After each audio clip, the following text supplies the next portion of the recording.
Oi, gente, Paula aqui, pra falar de quê? De poliglotices. Sabe, a cada ano que passa da minha vida, eu entendo cada vez menos aquele ditado de agosto é o mês do desgosto. Porque a cada ano que eu vivo, eu vejo cada vez mais que agosto, pelo menos pra mim, não é o mês do desgosto. Porque olha só, deixa eu fazer aqui uma pequena retrospectiva de agosto na minha vida. Agosto foi o mês que eu me formei na faculdade. Foi o mês que eu comecei a aprender russo. Foi o mês que eu comecei a jogar o meu bom e velho Tibia, que é um dos meus jogos favoritos até hoje. É o mês que provavelmente eu vou tomar minha primeira dose contra a Covid. E também agosto é o mês em que eu comecei a trabalhar como tradutora em tempo integral. Então, a gente agora está em agosto e eu estou fazendo um ano como tradutora em tempo integral. E é sobre isso que eu vim falar nesse vídeo de hoje. O que eu aprendi em um ano de tradução? Eu aprendi muita coisa, para falar a verdade. Por onde que eu posso começar? Eu acho que eu vou começar pelo básico e pelo óbvio. Eu aprendi a traduzir, né? Assim, eu já eu já trabalhava como tradutora antes. Na verdade, eu comecei a trabalhar com tradução em 2014. Um ano depois eu ter decidido que eu queria ser tradutora. Eu lembro que em 2014 eu já pegava alguns trabalhos para fazer, mas de 2014 até então era uma coisa assim muito esporádica, não era sempre que eu fazia e era mais limitada a plataformas de freelancer. Então, eram os trabalhos de freelancer que eu fazia aqui, que eu fazia ali e fazia de vez em quando para ganhar um dinheirinho extra. E também eu lembro que logo no início tinha um site chamado eHow, que era um site assim de vários artigos de várias coisas. E eu trabalhei como tradutora desse site por uns 2 meses. A empresa tinha uma empresa que era responsável por isso. Eu tinha uma cota de artigos semanal para ser traduzida e eu tinha que fazer lá para poder ganhar o dinheirinho e continuar no programa.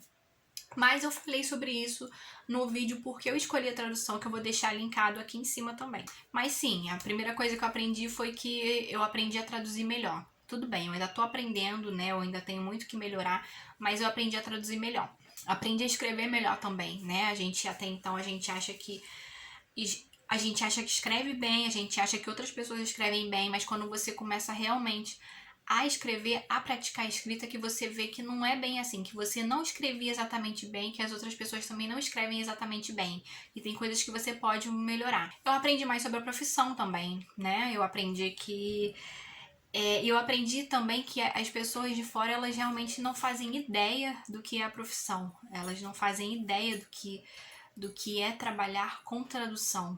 Elas acham que é tudo a mesma coisa, que tradução e interpretação é a mesma coisa, que é só passar de uma língua para outra, que é só traduzir palavra por palavra, mas na verdade não é assim, entendeu? Tradução é uma coisa, interpretação é outra, tradução literal nem sempre é saída, tem várias coisas que você tem que levar em consideração quando você está traduzindo um texto.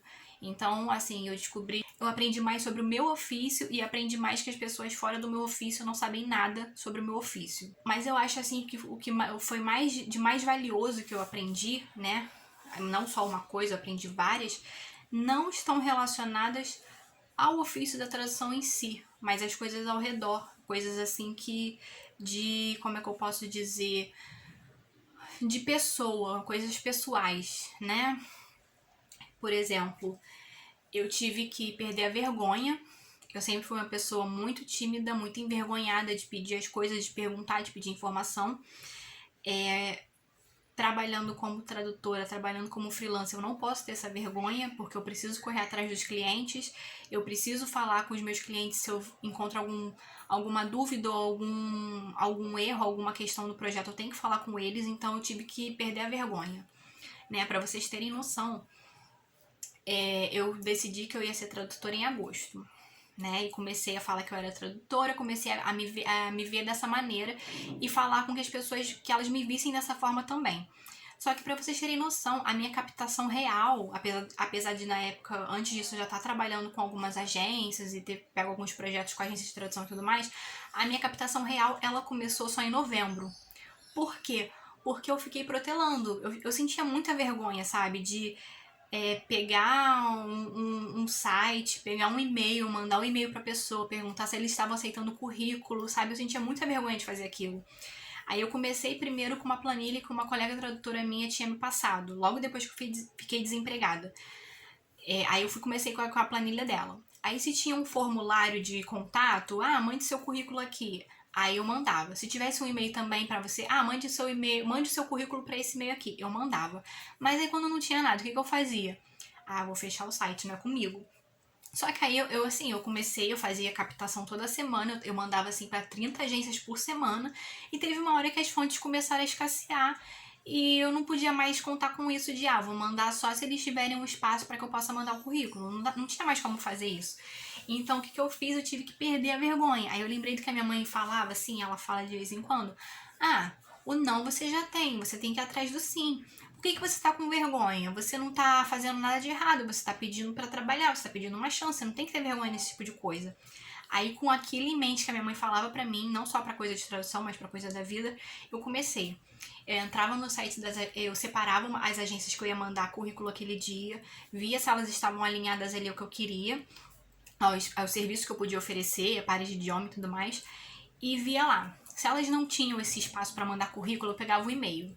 Aí fazia um e-mail todo bonitinho, perguntava: eu gostaria de saber se eu posso mandar o meu currículo para vocês e não sei o que. E fui fazendo isso. Então, uma das primeiras coisas que eu aprendi foi a perder a vergonha. Eu não posso ter vergonha. Outra coisa também que eu aprendi, mas que eu ainda tô aprendendo, porque essa é uma lição difícil para mim, é se arriscar. A não prezar tanto pela estabilidade, pela segurança. Porque, né, a tradução, apesar da gente ter vagas de tradutor CLT, tradutor interno, apesar de serem mais raras, a maioria dos tradutores trabalha como freelancer. A gente, como freelancer, a gente tem que estar sempre, né, correndo atrás, e a gente tem que se preparar para o momento em que as coisas não vão ser tão boas, porque cada mês é de um jeito. Vai ter mês que você vai produzir mais, que você vai ganhar mais, vai ter mês que você vai ter que produzir menos e você vai ganhar menos. Então, e no início, quando você ainda não tem nada, você não tem cliente, não tem nada, é muito fácil você querer desistir, né? Porque, por que eu tô fazendo essa loucura? É melhor procurar um emprego de carteira assinada. As pessoas vão falar pra você procurar um emprego de carteira assinada justamente por causa dessa incerteza de autônomo, de freelancer. Então, uma das coisas que eu tive que aprender é não prezar tanto por isso, né? Mas eu sou uma pessoa que eu gosto de segurança, gosto de estabilidade, então às vezes eu ainda entro um pouquinho em conflito com isso. E eu lembro que isso no início eu ficava assim muito aflita, sabe? Eu ficava meio deprimida às vezes, porque eu mandava um monte de currículo, eu não recebia resposta de quase nenhum, né? As coisas não estavam acontecendo na velocidade que eu queria que acontecessem, eu ficava preocupada, porque afinal a minha transição não foi porque eu simplesmente, vou fazer a transição, pronto, agora é a hora. Não foi assim, sabe? Eu meio que fui obrigada a fazer. Porque, deixa eu dar um pouquinho de contexto pra vocês. Eu tinha um emprego, eu perdi o emprego em setembro de 2019. E aí eu tava procurando emprego, eu tinha seguro-desemprego e tudo mais. E aí veio a pandemia quando meu seguro-desemprego acabou. Eu já tava mandando currículo, já tinha feito entrevistas, mas aí veio a pandemia e vocês sabem o que aconteceram, né, gente? O emprego parou de aparecer. E eu precisava ganhar dinheiro, não que eu estivesse passando necessidade, porque aqui em casa a gente é muito... A gente administra bem dinheiro, então a gente cuida direitinho do dinheiro. Então a gente tinha sim um dinheirinho pra pagar as contas, mas eu queria ganhar dinheiro, eu precisava ganhar dinheiro porque eu tinha minhas contas pra pagar também. E eu não podia ficar esperando o mercado melhorar, a pandemia acabar. Então eu tinha que fazer alguma coisa pra continuar ganhando dinheiro e pra continuar trabalhando, sabe? Pra não ficar de fora do mercado. Então o que eu fiz? Eu já tava acabando a minha pós, eu já tava fazendo um trabalho ou outro de tradução. Eu vou investir nisso, né? Porque eu passei a pandemia toda assistindo um monte de palestra gratuita que teve, cursos gratuitos. E aí eu acabei me qualificando para aquilo, então eu pensei, vou então começar a focar naquilo, que é o que tá me dando um dinheirinho, que é de onde tá saindo alguma coisa, então eu vou focar naquilo.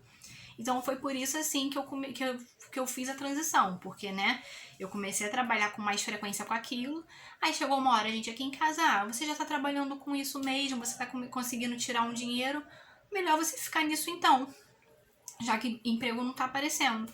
E foi aí que eu comecei a fazer a transição. Então, assim, eu não fiz porque eu quis, mas é porque eu precisei também.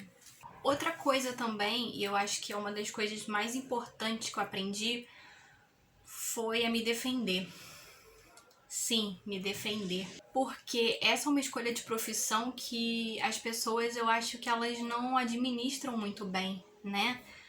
Pela natureza do trabalho, por ser, na maioria das vezes, um trabalho freelancer, por ser um trabalho também que as pessoas acham que é fácil de fazer, não acham que tem glamour, que tem nada, que não traz status, então as pessoas acham que, blé. Então eu tive que aprender a me defender, né? Aprender a me defender das pessoas que acham que eu não devia trabalhar com isso por ser um trabalho instável, apesar de hoje em dia a instabilidade ser uma coisa que é meio que inexistente, né? Das pessoas também que são ignorantes em relação à minha profissão e acham que a minha profissão não é lá essas coisas, né? Eu lembro que teve uma vez que eu tava trabalhando na minha profissão, né? Que não é lá essas coisas.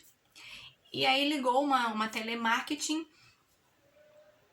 me oferecendo um cartão de um banco. Aí ela perguntou, qual é a sua profissão? Eu falei, sou tradutora. Aí ela ficou meio assim, e tem outro nome pra essa profissão? Eu já fiquei meio irritada. Ué, como assim, querida? Não, tradutora é tradutora. Sabe, as pessoas devem achar que tradução hoje em dia é o Google que faz, tá? Não, que não tem uma pessoa qualificada pra isso, que realmente ganha dinheiro e vive daquilo, mas espalhem que existe. E outra que aconteceu recentemente. E aí a pessoa soube que eu era formada em relações internacionais, mas que eu trabalhava como tradutora. Quando eu falei que eu trabalhava como tradutora, a pessoa ficou meio assim, tradutora, sabe? Tá. Aí perguntou por que eu não tinha escolhido relações internacionais. Ela perguntou, você não quis relações internacionais porque você tem medo de tomar decisões importantes? Sabe, eu falei, não, eu escolhi tradução porque era coisa que eu queria fazer, que é uma coisa que eu faço melhor do que relações internacionais. Mas sabe, na hora eu fui afina, respondi direitinho e tudo mais, mas eu fiquei pensando depois, jura, cara? Jura que você fala isso pra uma pessoa, sabe? Olha só, na visão da pessoa, olha só, ela largou relações internacionais para ser tradutora porque ela não pode arcar com uma decisão importante e errada que ela possa tomar. Sabe, isso é ridículo. Não tem nada a ver. Eu decidi que eu não queria mais relações internacionais quando eu ainda estava na faculdade de relações internacionais. Entendeu? Pra vocês terem noção, gente, eu tive que escolher minha faculdade com 16 para 17 anos. O que você sabe da vida na universidade? Eu não sabia porcaria nenhuma. Entendeu? Então foi uma escolha que eu não fiz direito porque eu não me conhecia bem e não tinha maturidade pra fazer isso. Mas eu, sabe, eu fiquei. Até hoje, quando eu penso, eu fico. Jura? Mas pra vocês verem que uma das coisas que eu tive que aprender foi a me defender. Né? Gente que vai achar que eu sou desocupada, que eu não tenho um trabalho de verdade e tal. Mas eu vou contar pra vocês, gente. Eu acho que eu trabalho mais agora do que eu trabalhava quando eu realmente tinha um emprego de verdade.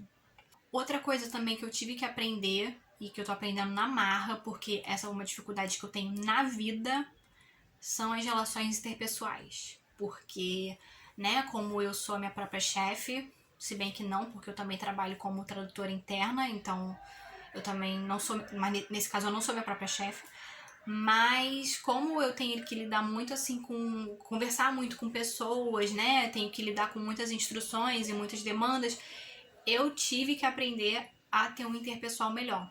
Assim, antes de eu ser tradutora, eu era recepcionista bilíngue e eu já tinha dificuldade com o interpessoal ali, porque no último local que eu trabalhei, era um local que às vezes a gente recebia gente famosa, sabe? Então às vezes era um pessoal que era meio complicado, e quando não eram eles que eram meio complicados, era a equipe deles que se achava um pouquinho mais do que eles realmente eram. E, sabe, aquilo me irritava muito. E então, o interpessoal pra mim é uma coisa que sempre foi muito difícil, porque eu não admito que me maltratem, que me chamem atenção, que me critiquem, eu não admito um monte de coisa. E aí eu chego num trabalho como esse, né, em que tem agência que vai me dar feedback, que vai querer que eu justifique minhas escolhas, que vai perguntar por que você fez assim, por que você não fez assado, será que você pode fazer desse jeito, mesmo que eu não concorde, eu tenho que fazer, né? Então, ou então que vai vir com demandas assim que, nossa, gente, o que vocês estão pensando? Essa demanda é impossível, mas eu não posso falar, olha só, você tá fora da casinha, não dá pra eu fazer isso, eu não posso ser assim, eu tenho que ser fina, tenho que falar de uma forma, né, suave, eu tenho que tentar acomodar as demandas do cliente ao máximo possível. Então, Eu não posso traduzir 11 mil palavras para 2 dias, mas se você me der 4, eu consigo fazer. Será que rola? Então, desse jeito, entendeu? Então, uma das coisas assim mais importantes também que eu tive que aprender e que eu estou aprendendo ainda é relações interpessoais. É não ser tão grossa, saber responder direito às pessoas, não ficar tão na defensiva, não levar as coisas tanto pro lado pessoal, porque eu sou uma pessoa que leva tudo pro lado pessoal, infelizmente. Então é uma das coisas que eu tive que aprender, né? Que eu não consegui aprender no meu trabalho anterior, apesar de eu ter tido algum desenvolvimento interpessoal, eu acho que não foi suficiente, mas que eu tô tendo que aprender agora na marra. E a questão de foco também, gente, sabe? O trabalho que eu fazia não era o trabalho que eu queria fazer. Eu fazia o trabalho porque eu precisava, mas agora é diferente. Que é, então, inclusive, é outra coisa também que eu aprendi. Que é assim, é muito. É incrível como é que a sua motivação, né, muda as coisas que você. Muda a forma que você vê as coisas. Eu lembro que antes, quando eu trabalhava muito tempo, por muitas horas, trabalhava feriado, trabalhava fim de semana, eu só conseguia pensar em como eu estava desperdiçando a minha vida, né? Nossa, eu fico aqui só trabalhando, eu não vejo mais minha família, eu não vejo mais meus amigos, eu não tenho vida pessoal, eu não tenho nada disso. Mas agora eu também trabalho pra caramba, né? Eu só vejo a minha família porque eles moram comigo, mas eu não tenho esse tipo de pensamento com tanta frequência, entendeu? Mesmo que eu trabalhe quase todo dia 14, 12 horas por dia, mesmo que eu trabalhe praticamente todos os fins de semana, eu não tenho esse pensamento de que eu estou desperdiçando a minha vida. E outra coisa também sobre, né, o que eu falei do interpessoal, né? Eu me esforçava pra ter um bom interpessoal porque eu precisava trabalhar, mas agora, assim, eu preciso trabalhar, mas a motivação é diferente. Deve ser porque antes eu não fazia uma coisa que eu gostava, que eu me identificava e agora eu tô fazendo. Então é isso que me dá um pouquinho mais de motivação, sabe? Eu sei que tem hora que eu fico muito irritada mesmo com as pessoas, né? Com as demandas delas, com as críticas delas, com as chamadas de atenção delas. Mas aí eu sei que eu consigo administrar isso melhor. Eu dou aquela respirada, desanuvio a cabeça, respiro e respondo da forma que eu tenho que responder, que é de uma forma, né, cortês, educada. Sim, eu entendo, eu vou fazer, eu sinto muito por isso, peço desculpas, eu vou ter a maior atenção agora, né? Desse jeito. Ah, mas por que você usou essa palavra quando você podia ter usado essa? Então, por causa disso e disso e disso. Então, foi uma coisa assim também muito importante que eu tive que aprender e que estou tendo que aprender se eu quiser continuar a trabalhar com isso. A adaptabilidade. Eu tive que aprender a me adaptar. Se bem que, assim, aprender a me adaptar eu já estava aprendendo antes, né? Porque eu já tô há um tempo trabalhando, né? Eu trabalhei nas Olimpíadas, eu trabalho no meu último emprego também, que foi de recepcionista. Eu trabalhava num ambiente que era muito dinâmico, então eu tive que aprender a me adaptar. Mas eu acho que nessa área a gente tem que aprender ainda mais, porque é uma área também muito dinâmica, sabe? Tem horas que você pode passar às vezes uma semana inteira sem fazer nada e na próxima semana você não tem tempo nem para respirar. Ou você pode simplesmente agora, nesse exato momento, não ter nenhum projeto para trabalhar e daqui a 10 minutos aparecer alguém querendo que você traduza 5 mil palavras. Então é uma vida assim muito dinâmica, com prazos, e os prazos também nem sempre são generosos, são prazos apertados, geralmente é coisa assim que você tem que traduzir para o dia seguinte ou para daqui a 2 dias. E tem a questão também se você tem clientes internacionais, né? Questão de fuso horário, então às vezes você tem que trabalhar muito cedo ou você tem que trabalhar até tarde para poder dar conta das entregas. Então, ser uma pessoa adaptável é uma coisa que eu tive que aprender também. Ah, eu falei da questão de fuso horário, né? Eu tô tendo que aprender o fuso horário de um monte de lugar, gente, porque assim não dá. Outras coisas que eu tive que aprender também é a me auto-administrar, né? Administrar o meu tempo, administrar o meu dinheiro, administrar a minha produtividade, sabe? E isso é umas coisas que eu ainda dou alguns deslizes de vez em quando, né? A parte matemática, porque eu sou péssima em matemática. A parte da produtividade, que às vezes eu também não mensuro direitinho, então eu acabo dando mais, às vezes passando por uns sufocos, né? A adrenalina fica vai um pouquinho lá no alto. Mas são coisas que eu tive que aprender também, a me auto-administrar. E que eu ainda tô aprendendo, né? Apesar de eu já ter um ano nessa vida, eu ainda tô aprendendo muita coisa. Então, né, eu ainda tenho muito aqui, muita estrada para trilhar. Mas o que eu acho depois de um ano, né? Se eu tô arrependida, se eu tô feliz, se eu vou continuar. Então, eu tô muito feliz, né? No início não foi difícil pelas coisas que eu falei pra vocês, a instabilidade, a falta de resposta, porque não pense você que, pô, vai trabalhar como freelancer, vai chover trabalho. Não é assim. No início eu também penei muito, eu tive que mandar muito currículo, eu recebi muito não, eu recebi muito vácuo, e aquilo me deixava muito mal às vezes, entendeu? Mas faz parte, né? Você receber não, você receber vácuo, mas uma hora alguém vai te dar um sim, ou uma hora nem que a pessoa não te dê um sim, mas a pessoa vai abrir a porta, deixar você entrar, ouvir o que você tem a dizer e decidir se ela vai querer ficar com você ou não. Mas é assim, né? Não me arrependo, não é fácil, né? Não é um mar de rosas. Tem que se trabalhar muito, tem que se batalhar muito, tem que estar sempre correndo atrás. Mas pelo menos para mim, eu posso dizer que o esforço que os ganhos são proporcionais aos esforços, né? Então eu acho que isso que também serve de motivação, porque o que adianta você se esforçar tanto numa coisa e você não ter os ganhos esperados, né? É uma coisa meio frustrante. E eu tô feliz também porque, assim, é uma coisa que eu não imaginava que eu fosse fazer agora, sabe? Na minha cabeça, apesar de eu ter feito isso que eu fiz por necessidade, na minha cabeça isso só aconteceria daqui a uns 10 anos. Então, assim, eu tô feliz por ter tido a oportunidade de fazer isso agora e de estar conseguindo fazer, né? De estar superando as minhas limitações, né? Tendo que mudar algumas coisas, fazer algumas concessões, mas eu tô feliz que eu tô conseguindo lidar com os desafios da profissão do dia a dia. Isso me motiva também, porque realmente a tradução é uma coisa que eu amo fazer. E outra coisa também, gente, que eu tô aprendendo, mas que eu não ia colocar nesse vídeo porque eu ainda estou aprendendo, tipo, eu comecei literalmente a aprender isso agora, na reta final desse primeiro ano, é que você não pode abraçar o mundo, sabe? Não adianta nada você ser um profissional entusiasmado, cheio de gás, cheio de energia e querer pegar tudo. Não tente fazer isso. Não dá certo. Uma hora as coisas elas acabam desmoronando. Ou se não desmoronam, elas começam a, sabe, sair aquela poeirinha assim de que a estrutura está começando a ruir. É porque a gente tenta às vezes pegar mais do que a gente aguenta. E aí, uma hora no início a gente se safa, a gente consegue fazer tudo, mas tem uma hora que a conta chega e você não consegue mais fazer. Você começa a ter. Você começa a falhar. E no início você ainda consegue contornar, mas depois você não consegue mais. Vai ter uma hora que você não vai conseguir mais. Então, uma coisa que eu aprendi, que eu estou aprendendo, é que você não pode abraçar o mundo, que você tem que se pôr limites, sabe? Não é porque você trabalha por conta própria, freelancer, que você precisa estar trabalhando 24 horas por dia. Não precisa.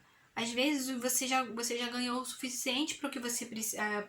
Você já ganhou o que você precisa, às vezes, na metade do mês. Então, para que você vai se matar tanto de trabalhar, abrir mão do seu lazer, da sua família, da sua pessoa amada, de outras coisas por causa de trabalho? Então é uma coisa assim que eu estou aprendendo agora, que a gente tem às vezes que botar um freio. Não precisa estar sempre correndo, não precisa estar sempre trabalhando, sabe? A gente tem que abrir o espaço, por mais que a gente ame o nosso trabalho, a gente tem que abrir espaço na vida para outras coisas, para os nossos hobbies, para as nossas pessoas queridas e para descansar e ficar de bobeira, porque às vezes, porque a gente precisa sim recarregar as baterias. Então é isso.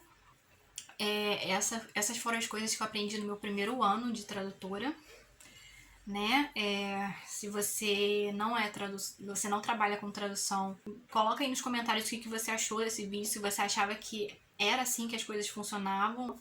Se você trabalha com tradução, coloca aí, comenta aí como foi seu primeiro ano de tradução, ou se você é que nem eu, iniciante também, fala pra mim como é que tá sendo, se você tá, né, encarando essas mesmas coisas que eu encarei. Eu vou adorar ouvir, eu vou adorar ler outros pontos de vista, porque eu tenho muito interesse nisso, eu quero muito saber como foi a experiência das outras pessoas, né, se foi igual a minha, se foi diferente, se as pessoas tiveram as mesmas dificuldades que eu ou não.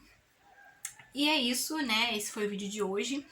Eu espero que vocês tenham gostado. Se vocês gostaram, curtam, comentem, compartilhem, contem para suas amizades. Se é a sua primeira vez no canal, boas-vindas. Não esqueça de se inscrever e de ativar as notificações para não perder nada que acontece por aqui, tá bom? Essas foram as poliglotices de hoje. Até a próxima. Tchau, tchau.